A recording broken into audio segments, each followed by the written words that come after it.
some chips. Well, here we are again. Here we are again. Yep. So we'll some chips, and it's amazing. Even it's 10% more Rolosimer than ever before. Is it? Is that the percentage because of one more? No, there's no math behind it. Insane. Probably different than 10%. Well, so yeah, it's me and Bryce, of course. Paul and Bryce, and also we have one of our repeat guests, Steph, is back. Hey. Yeah. Thanks for having me back, guys. Sure. Thanks for coming back. And we also have a second co-host or guest who is Tracy. Hey. And Tracy actually has her own podcast. But have you actually posted anything yet? Yeah. Oh, tell us about it. So my podcast is called Thy Neighbor Podcast, and it's conversations with the legit people I know. And it's to, of course, to encourage people to be a part of their communities to care about each other. That's good. Awesome. That's one thing that's been on the decline in our country. Yeah, that's for true. decades. We've talked about that before. Yeah, that's true. So good job. Thank you. Yeah, way to go, Tracy. This is great. You can't see it, but she's raising the roof. That's right. And she did what looked like suspiciously like a Nazi salute. I don't think it was. Unfortunately. Oh dear. Like, It wasn't. It probably meant good things before the Nazis. Probably. Like, Steph's like, what happened to this podcast? Boy, we got off to a bad start. Well, it's too late. We just gotta steam forward. But, I heard this podcast where they were actually talking about people with the last name Hitler, and many of them have changed their names. Oh, yeah. But some people Poor were like, guys stupid, man. girls. One guy can't ruin it for everybody. I'm keeping my name. And they kept their names. But the two daughters of that family were kind of mad at their dad. They're like, Dad, come on. Yeah, that's hard. So they were glad when they got married. They were glad to take their husbands' names when they got married. Yeah. So they could get rid of Hitler. But Yeah. Prejudice is strong. yeah, it's crazy.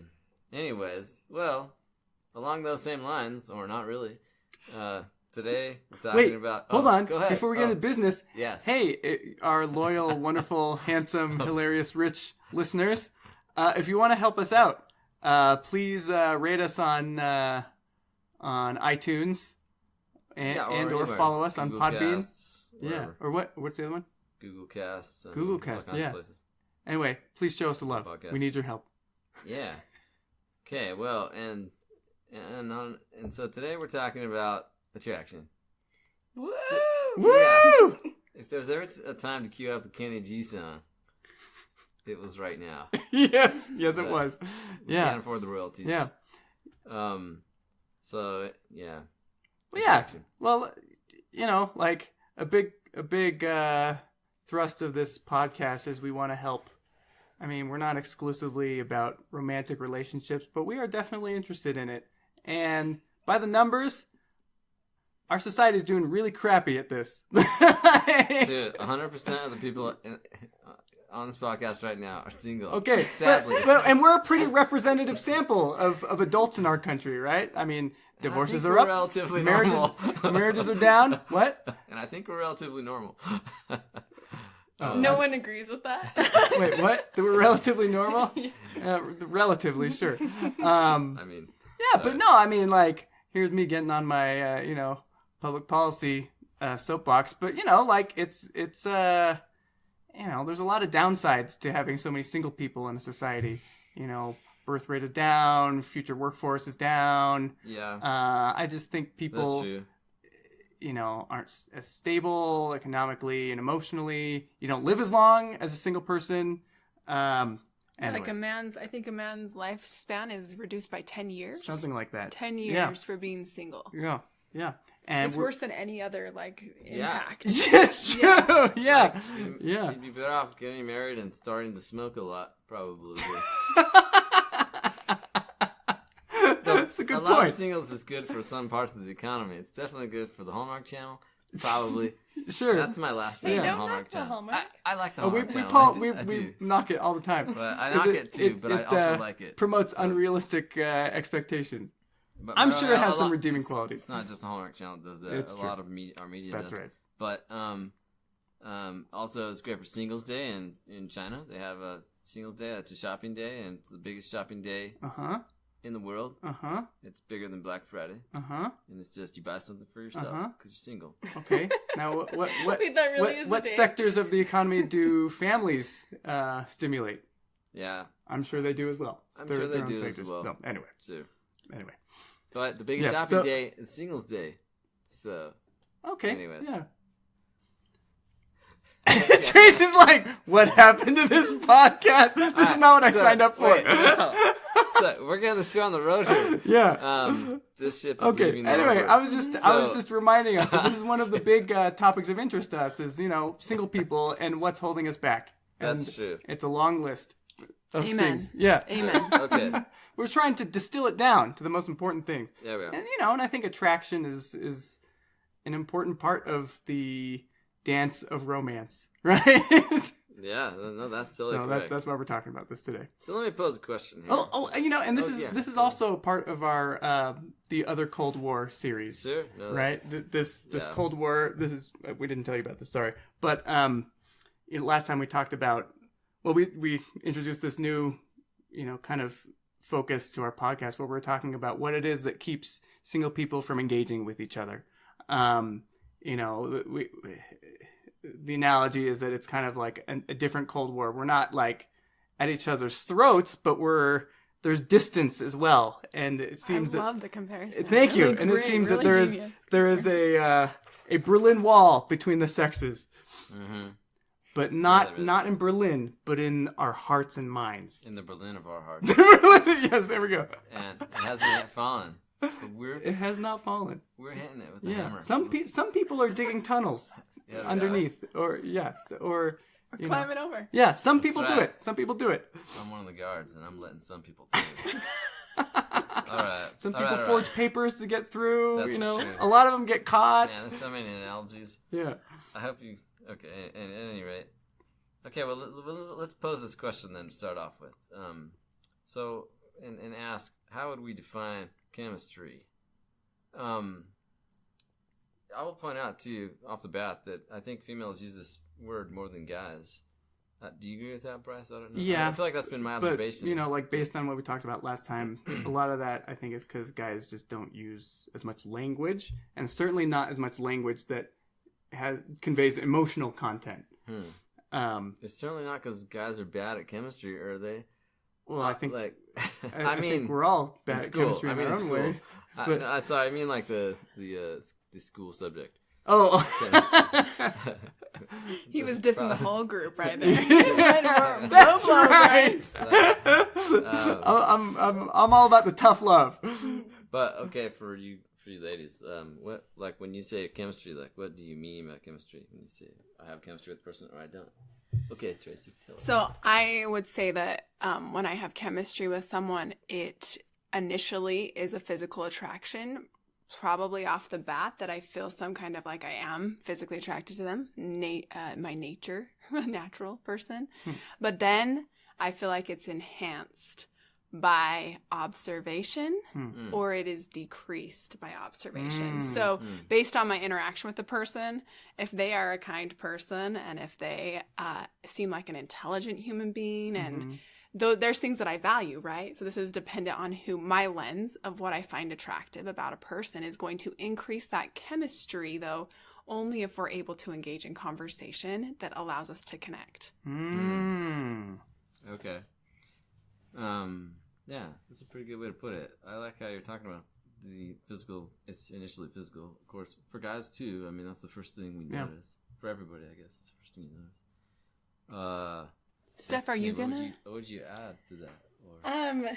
Yeah, I think that chemistry to me is like throwing the checklist out because we all have that checklist okay, this, and this, and this, but you just really think that person is like the bomb.com and you want to be with them and you're like, they're just so cool and you want to subscribe to their newsletter. Yeah, and I think that's chemistry is, and maybe they don't fit all your boxes. Like maybe they aren't as tall as you normally like, or maybe they aren't as funny as you normally like, but you're like, they're just so cool. It sounds like you're even saying it's about an emotional connection.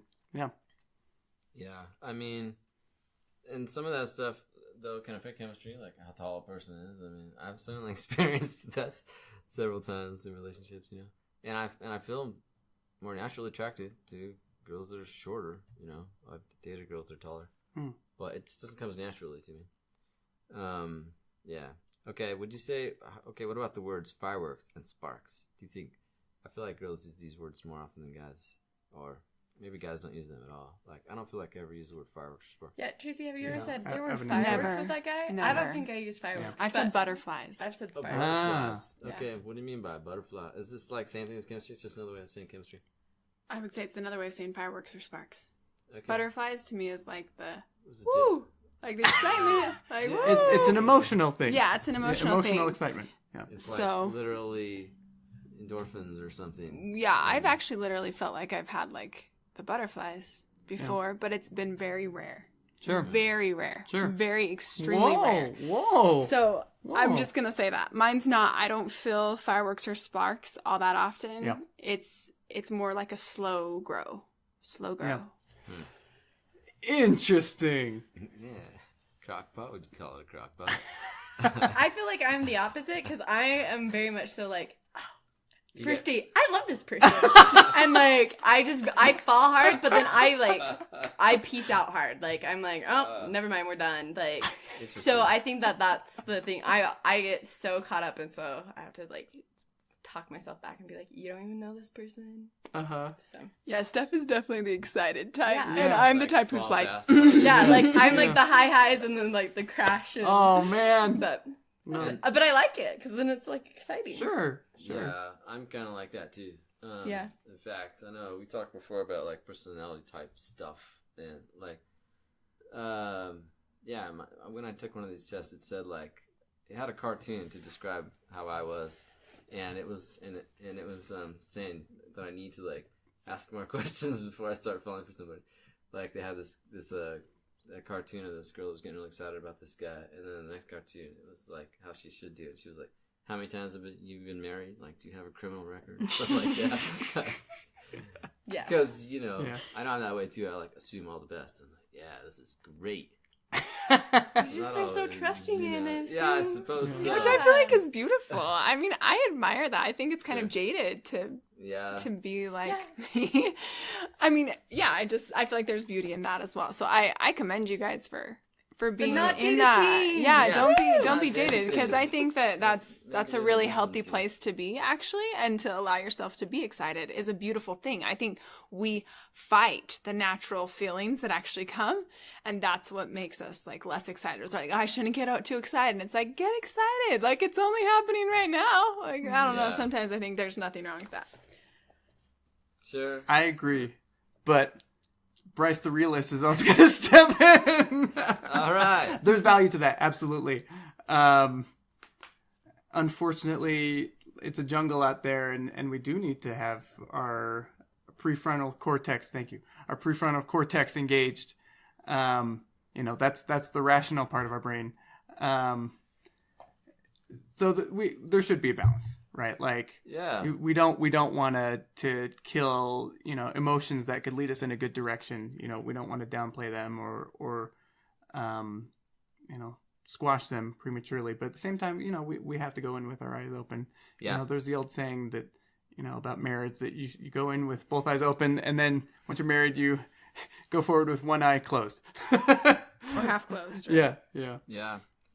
Yeah, there was one of these studies I was looking at about attraction was talking about how this just kind of ties into this, that we people that we're attracted to, we tend to think they have like positive qualities. Yeah, we just think they do. In psychology, they call that the halo effect. Yeah, where we think they one if they have one positive trait, they must have others. Yeah. Anyway, go on. Sorry. Exactly. Amen. And That's so true. and I think like I noticed myself doing that in relationships. Like it softens all the edges. Like Sure. I can yeah, I think I downplay other qualities when that is initially present. You know? Yeah. For good or ill. Okay, let me ask you all this. Do you think there's any choice involved in attraction?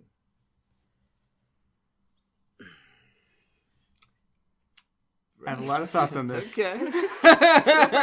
Go. No one wants to go first. I'm never afraid for better or for worse. I'm never on afraid one to go first. on one extreme of the spectrum of like we have no choice whatsoever. Like Sure, complete determinism. Yeah, it's totally outside of us. Yeah, and then the other end of the extreme is complete external loci. External and internal loci of control. Okay. Yeah, that in psychology, that's about our perception of where control over our lives comes from. Is it externally determined, or does it come from external forces, or is it internally derived? Does it come from ourselves? So that's on one end of the extreme. Yeah, and I think the reality is it's somewhere in the middle. There's a lot of things we simply have no control over. Certainly consciously, I can't choose to be attracted to someone. On the other hand, it ain't all fate either. I believe that we do have choice in the long term. I think a lot of what we find attractive is kind of a reflection of what we wish we had more of in our lives. Or it's a reflection of who we view ourselves as. And those are things that over the long term. Oh, someone's feeling the fires of romance. In case you couldn't hear, that was a fire truck going by. Attraction emergency out there. So I mean, I think in the long term, we do have some choice over what we find attractive, but I would say it's mostly not conscious. Sure, I would word it that we don't directly affect our attraction, but maybe indirectly. Like, for example, as we make good choices, we probably are naturally more attracted to people who are also making similar choices. Sure, like if we're saying, hey, you know what, there's been this like flaw, or this, this psychic wound in my life that I've not healed, and I'm going to really try and like overcome this. That's going to affect how we interact with other people, and it's going to affect like how we see other people. You know. But I don't think, like, for me, it would seem like totally impossible. Maybe I'm wrong, but to like just pick somebody and say like, I will decide to feel attracted. Yeah, I mean, I found that the opposite very commonly, where someone I found attractive ended up losing their attractiveness to me. The opposite, for me at least, has been pretty rare. And I'm guessing there's a gender difference there. Kind of like Tracy was saying, like a person over time, as you get a more holistic view, they can become more attractive to you. Well, I've observed for men that's not as common. Yeah, that's true. Yeah. And I wouldn't even know whether that is a decision to feel attracted to the person. That was sure. Like, you know what I mean? Sure. Yeah, good point. Anyway, I've blabbed. What do you guys think? Oh, yeah. Tracy, do you think you can choose to feel attraction? Or your choice? Oh, I feel like this is such a complex question, to be totally real and honest, because I was listening to a podcast, This American Life, about do we really have choice kind of thing, like this whole psychological aspect of life. But I believe we do have the capacity to choose in some things, but I do feel like attraction is kind of a, what is it about the psyche or the pheromones or whatever, like what's happening inside of us that makes us attracted to someone. Mm-hmm. And there's clearly some general things that are attractive to most people, right? Mm-hmm. So I do feel like there are some things that like are generally attractive based on things that have been around for millennia. Such as? Yeah, like a woman wants to feel safe. Uh-huh. Like her desire to feel like somebody's going to provide for her offspring. Right. Like those are innate things that have been inside our system for a long time and has also been perpetuated inside our society. Sure. So what if I'm ugly and mean and poor? Shouldn't you still just choose to be attracted to me? No. But that's your choice. No, but I would say that's where I feel like those things, maybe it's nothing more than just like there are things that are attractive and things that aren't. So you're not in as much control as you think you could be. I don't know. Yeah. What do you think, Steph? I feel like with the whole it's your choice, I feel like you can create more opportunities by being a little bit more flirtatious. So no question. So I think that like sometimes like we'll rule people out and we'll friend zone them, but if you created a relationship with them where you are a little bit more touchy or you're a little bit more flirtatious, and they're like, oh wait, like that person's touching me, like, oh, they're sort of cool, like maybe there's interest, and that's what sort of creates more of that like connection. You start like the flirtation. Yeah, they're kind of like secret weapons that we don't know we have, or that we're too afraid to get the key codes. You know. Yeah. Well, okay, but that is about increasing your attractiveness to other people, not, which is relevant, but not so much choosing to be attracted to someone else. Well, I think that it might be tying though to like being open to something, you know, that you might not be open to. Yeah. I kind of. Okay, so you're saying by being more open-minded and less quick to conclude things. Is that a choice that affects whether you're attracted to somebody? Ah. For example, I often feel like I hear women say, "I could like him, you know, if he liked me." Yeah. And it is true that we sometimes feel more attracted towards people who we feel are attracted to us to some extent. It's not always true, but I feel like sometimes it can increase your attraction level a little bit more. Maybe it's just because you're considering something that you weren't considering or thinking about before. I don't know if that's a choice to be attracted or not. It's maybe something else. So again, I'd say that's more common for women than it is for men. I'm not going to say that, you know, we have no say in the matter as men, but just in the way that like women's brains are more connected and more, you know, relatively more complicated than men. Like for men, you know, do we perceive a you know, any threat to our safety and or to our independence? No? Okay. You know, does she motivate me to go conquer, you know, some army or, you know, go on an adventure? Yes. Okay. I'm attracted. This is painting with a broad brush, and it's not, you know, we'll need some more science to back that up. But I do think there's a gender difference there. Yeah. No, I agree with that. Whereas for women, you know, they notice a lot more. They're a lot more attuned to the complexities of relationships, to you know, to the emotional undercurrents. You know, hormonally, they're a lot more complicated. I'm not saying this is good or bad. This is just, you know, the scientific differences. Okay, but a question for you. So, like, say this girl that you've never asked out because you're like, oh, maybe she wouldn't be interested, but you find her, like, beautiful. If she started to, like, come and pay extra special attention to you, you'd be like, oh, well, maybe. Yeah. Maybe what? Maybe I'd ask her out? You would probably pursue her. Yeah. Though, it definitely... So your attraction sort of changes. But is it that, or is it just that, like... You could classify this either way, because you could also say that, well, that's just, you were always attracted. You just didn't think there was a chance. And guys are always also trying to avoid pain. I mean, we talked about this on That's right. We're emotional lightweights. Cast. Yeah. We're bad at conflict. We experience a lot of rejection, too. To be fair, because we're the direct pursuers most of the time. Right. So we experience most of the direct rejection. Yeah. But, I can't remember, it was Stephanie Gardner or something that said that, you know, a guy needs to be like 80% sure that the girl will say yes before he asks her out, on average, you know. Yeah. And so, you know, the guy might have always been interested. Yeah. Yeah. I mean, I would say there's a lot of girls in my social circle that I find very physically attractive, who have not asked out for various reasons. Some of which is that I don't perceive any sort of interest on their part. Yeah, and some of it is like, I've, you know, based on observation and some interaction, I've pieced together like, you know, maybe unfairly, you know, or maybe without enough evidence, but, you know, kind of pieced together, well, you know, the dots aren't quite connecting here, you know, whether it's, you know, sorry, I'm getting us off topic, but like, you know, would we have enough like common ground intellectually, you know, do we have compatible senses of humor? Anyway, I feel like I'm getting off topic. No, you're not. Like, but again, like the attraction may be there. It's just some other things might not be there.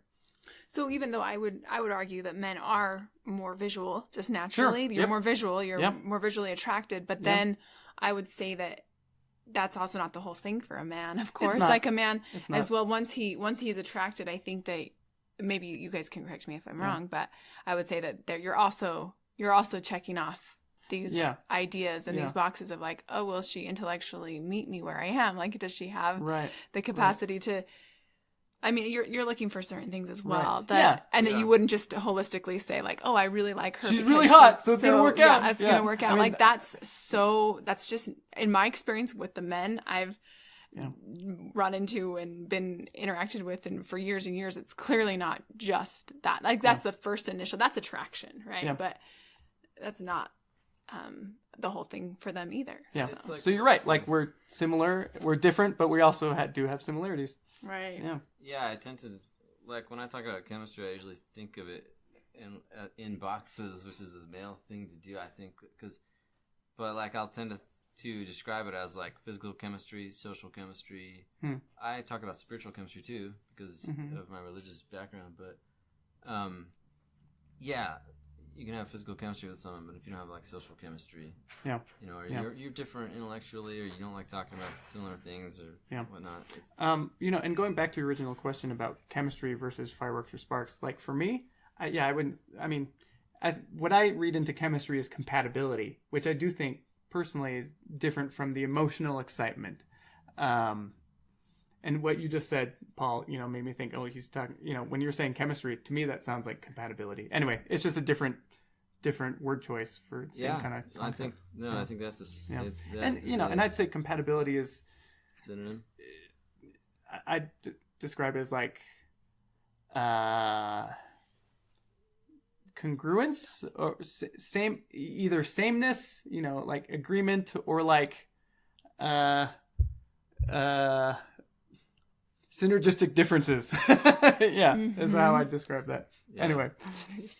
Yeah, sure. Like I tend to think that like with Tracy talked about how feeling more or less attraction to a person over time she gets to know. I feel like that there's more range with girls in terms of how much they are initially attracted to a person and how much they are later attracted to them just physically. At least, I mean, I might be wrong, but like it seems to me like it is, girls are a little bit more like totality of the circumstances kind of thing. Like it all kind of wraps into the physical attraction. Sure. When you get to know the person, whereas I feel like in the minds of guys, it's normally still kind of stays in its own box more. There's not as much overflow. Right. So it's more like each box is important still, but they don't like affect each other as much. And it doesn't. There's not as much of a range. Like and I'll give an example. Like I love to flirt, and I'll flirt with girls who have already like. It's kind of like it's a safe. I'll flirt with girls because that's part of the hunt. It's part of my it's part of my physical attraction box. Even if I don't find, even if I'm not like motivated, if the other boxes aren't checked, that I still enjoy the flirtatiousness, and that I feel like that's a manifestation of the physical attraction box. I think a woman, might not if it's holistically not there, they may not even do that.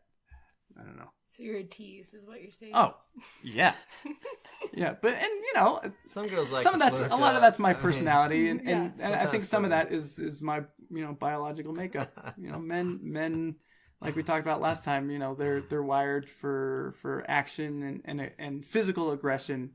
Which I know doesn't have to be violence, but like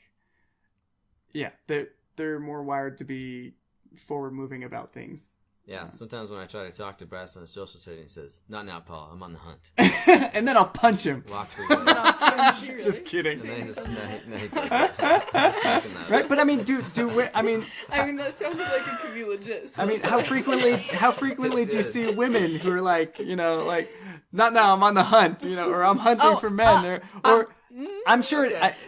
I'm going to say, how frequently? how frequently? Yeah, I would say that this is one thing I would say for women is that maybe for me, I've created a rule for myself that if I see a female and a male interacting and I need to speak to the female or to the male, and I like it's something, a task kind of thing, I'm like, I can't interrupt it. Like, it's not my time to interrupt. Like, I need to wait for them to have their interaction so that I can, so that I'm not I don't want to interrupt. Sure. a potential opportunity for somebody. I'm like, I'm not interrupting. This is my time to step away, and so. Well, that's better than interrupting in a very romantic way and saying like, "Hey, big dude, talking to Susie here. Yeah. I got a test. Because we've all had those moments where someone interrupts us and we're like, seriously? You're like, I don't want to say what I really say because that'll make me look bad with this person I'm trying to impress. But I really hate you right now. You are totally killing this conversation. You're, choking what was a good thing. Yeah, but I'm going to pretend to be nice. Yeah, sure. I have this friend who's actually mentally disabled, and he used to do this all the time. He would come up and block you every time you were talking to him. Oh, yeah. But at some point... And that's the worst, because you have to be nice to them. Somebody gave him some feedback, though, and he totally learned. They can't help it. Yeah, that's true. Well, but he learned. Somebody taught him, and eventually then what he would do is, he would see you talking to a girl, he would just come up and put his arm around you, and he would be like, have you met this guy? This guy is great. And he would give you like a 10-second infomercial and then leave. That's awesome. Love it. Yeah. He became the best wingman. Nice. At any rate. Nice. Well, it's interesting stuff. Well, we've talked a little bit about like attraction. I mean, we could get into the weeds a little bit about I can't see our time. Can you? Yeah, we're about halfway. Okay. We can talk a little bit about what guys and girls tend to be attracted to. Like, yeah, and this makes me think a little bit about this exhibit I saw at the Natural History Museum about the tropical birds of paradise. The tropical birds of paradise don't have any natural predators, and because of that, and female selection determines what the males look like, and or what attributes they have. Because of so if you have natural predators, then you choose whoever's going to be safe. Like who's going to be able to keep you safe from predators and help you feed your young. And apparently for these birds, if you don't have any natural predators, you just choose all kinds of other characteristics. And so they chose like the craziest looking, colorful wings and crazy dance moves. and so they're courting like their courting things are like so weird, so weird. But my dance moves could get me a husband, man. Tracy's like the first when there's music, she'll stand up, she'll dance, even if I got so many moves. I mean, I would say there's a lot of women are so wonderful and so beautiful and attractive. There's a lot of things they can do to catch my attention. Dancing is one of them. Yeah. Now, unfortunately, too often I feel it's a tangent. Go for I've been learning to dance so that I can actually participate and not just creepily / admiringly observe. Can you show us your moves? Oh no, it's like social dance. I'm not very good at like so it's not dance like club dancing. No, like social dance. Okay. Yeah. That's what I thought you were. Oh, it's so fun. It's so great. Social dancing is such a great. Yeah. No, well, tangent, but like I mean that's an activity that is, there's interest from both genders. It's a culturally appropriate way to experience physical touch.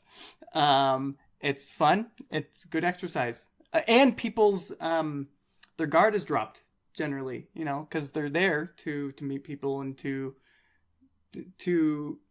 get kind of intimate in a way that's like safe and the rules are clear. Anyway, big tangent. I love it. But I like what you said. Except as a bird of paradise, you wouldn't have to use dance moves because you'd be selecting the male birds for which one has the best dance moves. So maybe would select 4 dance moves. I'm not a great dancer. I did take a Charleston class one time, and it was fun. Paul does have some good dance moves, though. Like, just spontaneous when he's... I don't know. We have silly things we do in this house. Only a few select friends have ever seen them. But because sometimes I feel like socially we're going through this shift where because females aren't like dependent on guys like they have been in the past, right? Like back in the the World War II generation. Mm-hmm. You could find a guy who could hold down a decent job like that. Females probably selected for that more, right? Because not as many females went to college and had careers. Right. Nowadays, it's like you can support yourself if you want. Yeah. Like not a big deal. So it's not as big of a selection thing, maybe. Yeah. Well, and I mean, it's still there for a lot of women. I even want to ask, for the particularly successful women, I'm even curious to ask, like, what is it that you're looking for in a man? And it'll probably be these more like luxuries, right? That they're super handsome, or they're good at dancing, or they dress really well. They do want intellectual equals. And those are not bad. Yeah, no, it's true. And we talked about this a little bit about how there's not as many guys going to college now. Right. And so females don't have as many intellectual equals. So their pool has dropped. Or at least socioeconomic equals. Yeah. But yeah, that's a good point. So, okay. Yeah, I mean, there's this experiment, right, where they did this thing at a bus stop, and they put the girl at a bus stop, and they put several guys at the bus stop. And one of them is less attractive than the others physically, but he's wearing a suit. And the girls are interested in that guy. And they do the reverse with guys, where there's several girls at the bus stop, and one of them's clearly cuter than the others, but she's in a McDonald's uniform. Oh. And the guys are attracted to that girl. Interesting. Yeah, the guys aren't as attracted as much to social status. It's interesting. Yeah, social it status. Matters less social status for men than which for is women. one of the things that traditionally girls have cared about. You can't see it, social but status. Tracy's nodding. And Steph looks incredulous. No, I feel like at our age, like I've been like, I don't have my PhD or my master's. I don't have this. And so I felt like inadequate. And I'm like, oh, it doesn't matter. Good to know. Thank you for sharing that study. Well, that's a good way in which, hey, another difference between men and women. Sorry, Paul, I'm tangenting away. No, but good. Again, painting with a broad brush, women are way harder on themselves than to the extent it's about like being, appealing to men. They're harder on themselves than men are, And just in general, they're harder on themselves, I think. Sorry, women. No, there's some truth to that. And conversely, men, are often not hard enough on themselves in the ways that actually matter. Right. Yeah. Yeah, you've seen that thing where... And that's why they need a woman, and that's why a woman needs a man. Yeah. Hey, I agree. True. Yeah, because we can complement and help each other become better people. Absolutely. I mean, I'm sorry, this is a tangent as well, but in the regards that there have been numerous men that I've been on dates with, and when I've had the courage to give them feedback in a healthy and kind way, I feel like I've bettered them. And then, especially those men that are willing to receive. Oh, okay. I feel like those men, not always, they have not always been willing to receive. But I think... Which is unfortunate. Yeah, but I feel like those that are willing to receive and are like, hey, like, thanks for giving me that. I feel like you actually gave me something I can work on. Like I would never give somebody feedback that they couldn't work on. Like, I mean, you don't give people things like, hey, could you change the shape of your nose? Could you have had a more healthy childhood, please? Right. Things like that. You know what I mean? Sure. I'm seeing it in the regards of like a man who, I mean, for me, chivalry is not dead. I want a man who is observant and who will hold the door for me and the lady behind him. Yeah. I want him to be aware of his world, and I want him to be kind to the world. Sure. And so I think, as a woman, good dancer. And if he could, let's not forget the dancing. Okay, so I mean, birds. If I'm choosing, then that's something we'll definitely talk about in later podcasts. It's just about like awareness, self-awareness, and blind spots. We all have them, right? And they keep us back. Anyway, sorry, redirect. No, I like it. When you start giving the man feedback, you start with the phrase, "Listen, bub," and you snap your fingers. Yes, and you berate him as well. Say, "You're not doing this enough, you jerk, you superficial jerk." Men respond really well to that. Yeah, I'm sure that goes well. Yeah. Sarcasm? What? Yes, and being torn down. No, I'm being obviously aggressively facetious here. I just always have to check. Flippant. Aggressively flippant. Yeah. Yeah, you're thinking about women being harder on themselves. It reminds me of this Barbie experiment, which we were talking a little bit offline about, that where they gave these little girls these Barbies of varying body sizes, and asked them to pick the one that they thought would be the most attractive to guys. And they tended to pick Barbies that were like 2 or 3 sizes smaller than the ones the guys were actually attracted to. So it's interesting. Wait, say that one more time. So it's like the girls would pick Barbies that were skinnier than what guys actually liked. They thought that's what the guys would find attractive, were the Barbies that were skinnier. Oh, interesting. Yeah. Okay. But anyways, yeah, in general, they must not have included me in that study, because I would have said the skinnier the better. You would have said that. I need someone with stick figure proportions. Did you really? No. Okay, I was gonna say. He's just trying to get himself punched. Okay. Yes. Yeah, Tracy's winding up. I was about to say, listen, bub. Yeah, but being in shape generally, though, I mean, that helps both genders for sure. Like, I've noticed that when I'm. Hold on, can I interrupt? Yeah. For the record, I don't go after stick figure girls. Okay. I don't know. I've been having to clarify a lot of your sarcasm. I'm sorry. Yeah, sorry, that's confusing. You clarified that already. But yeah, I've noticed that like when I am in better shape, like there's more overlap in the Venn diagram, of like who I'm attracted to and who's attracted to me. They start to merge. Who you're attracted to? Well, no, who's attracted to me? I'm always attracted to the girls, but they become more attracted to me. Okay, so you've increased your own attractiveness. The diagrams overlap a little bit. Yeah, exactly. Okay. Do you know physical attraction is important for both sides? Oh, yeah, and absolutely. Being in shape generally. Sure. Helps, and it's good for. I mean, we're all over the place, but but yeah, I mean that's true.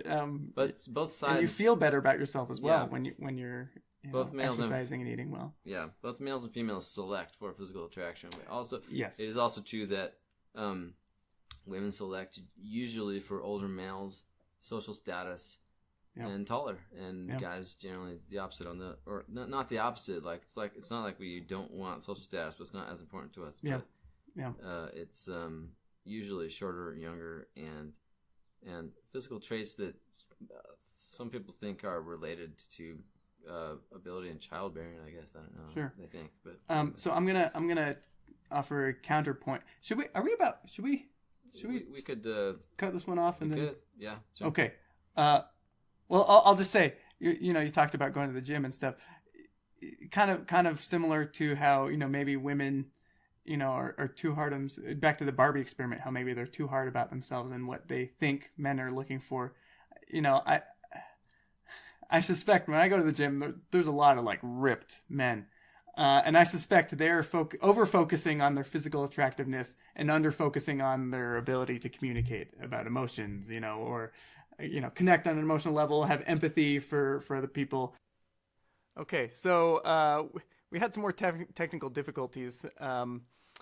Tracy actually ended up saying some other profound things, but we lost them.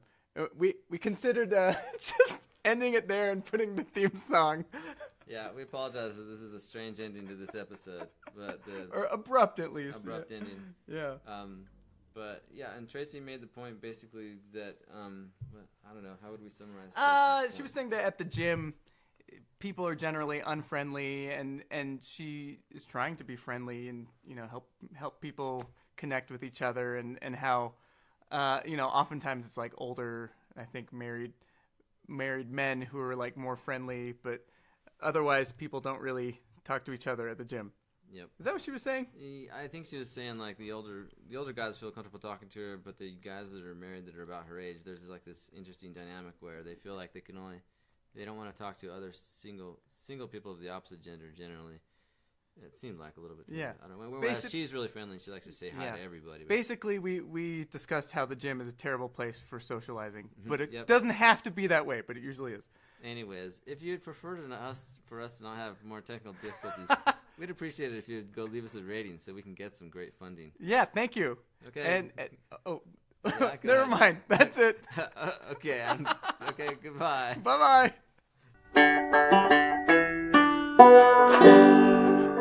If you enjoyed this episode, please consider subscribing on iTunes or your favorite podcasting app and give us a rating. Thank you.